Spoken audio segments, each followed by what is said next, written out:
This is the Monocab, a two-wheeled, gyroscopic, autonomous, battery-powered rail pod balancing itself on a single rail. According to its creators, the Monocab is a high-tech, flexible, individualized mode of sustainable rail transportation that can breathe new life into closed-down branch lines. Do you live near one of those branch lines and want to travel somewhere? Just open the app and order one of the rail pods, and they will whisk you to your destination, in a cabin slightly wider than a coffin, all while balancing itself on a single rail using their built-in gyroscopes. Why on a single rail? Indeed why. So that two pods can pass each other even on a single track, bringing much-needed capacity to these deserted branch lines no one uses. Okay, so why is this idea the height of idiocy and what should we build instead? Let's take a look. The Monocab is marketing itself basically as an Uber on rails. Just go to your local closed down branch line, open the app, call a pod, and then wait half an hour until your painfully slow rolling coffin shows up to you. And this whole idea is a result of two major failures, one on a systemic level and one on an individual level. We'll talk about the systemic failure in a moment. As far as the individual level is concerned, it is extremely clear to me that the people who came up with the Monocab have absolutely no idea how public transit works and least of all how trains work.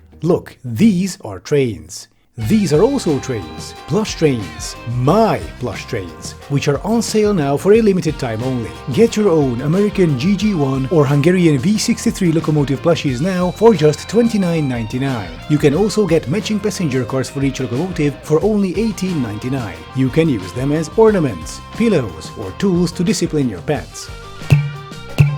And of course, you support the channel with each purchase. To get the plushies, go to plushio.com/collections/AdamSomething, which you will also find in the description. Thank you for your kind attention. Okay, so the Monocab. As painfully stupid this whole thing is, the underlying idea is quite noble. You want to find a way to restore rail service on abandoned branch lines. And you want to do that because trains are a great form of transportation. They are efficient, scalable, fast, high capacity, and the technology needed to create a functioning service can be very simple. For example, Switzerland's first electrified line was inaugurated in 1899. We know how to build efficient, high-capacity, environmentally friendly rail. We've been doing it for 1.25 centuries. But then tech bros are like, yeah, that's cool and all. Epic, 420, Marvel, all that. But what if we took such a system and made it worse in pretty much every way? Why?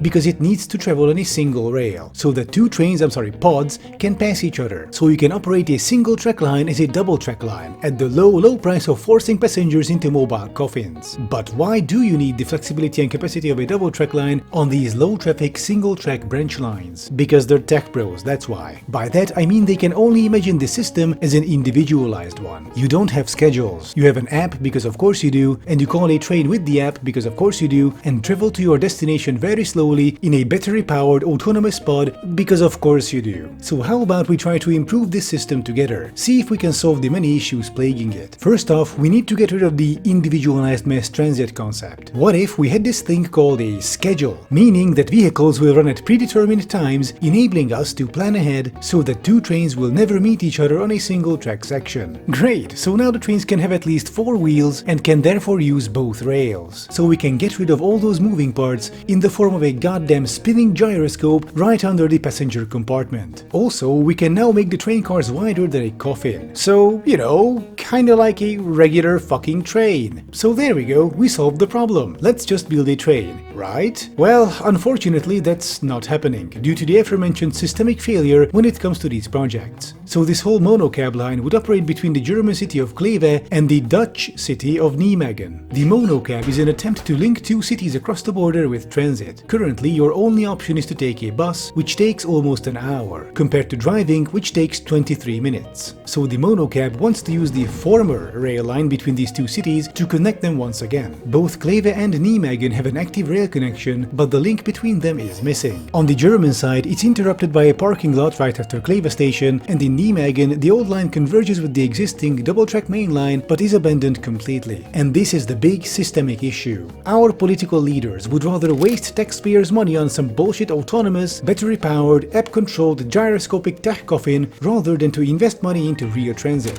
like restoring the Kleve-Nijmegen rail line, by electrifying it and running a fast, convenient rail service that could compete with individual motor traffic.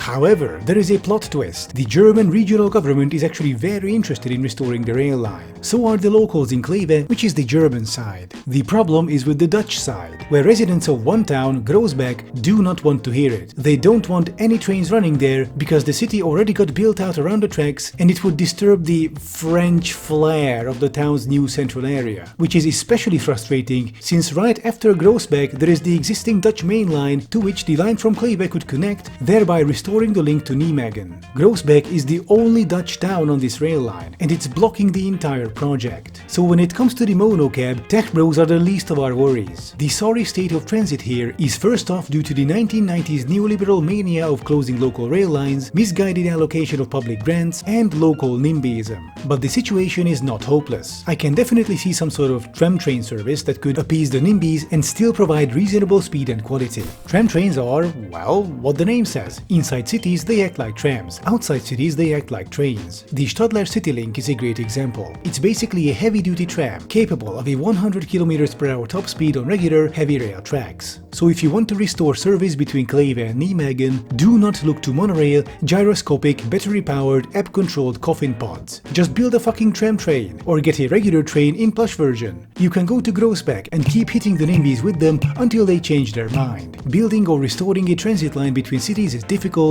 it's a pain in the ass, and it's very much needed. But as always, tech bros and their fever dreams will not get us out of this mess. Time, money, hard negotiations, and creativity will, like the aforementioned tram-train solution.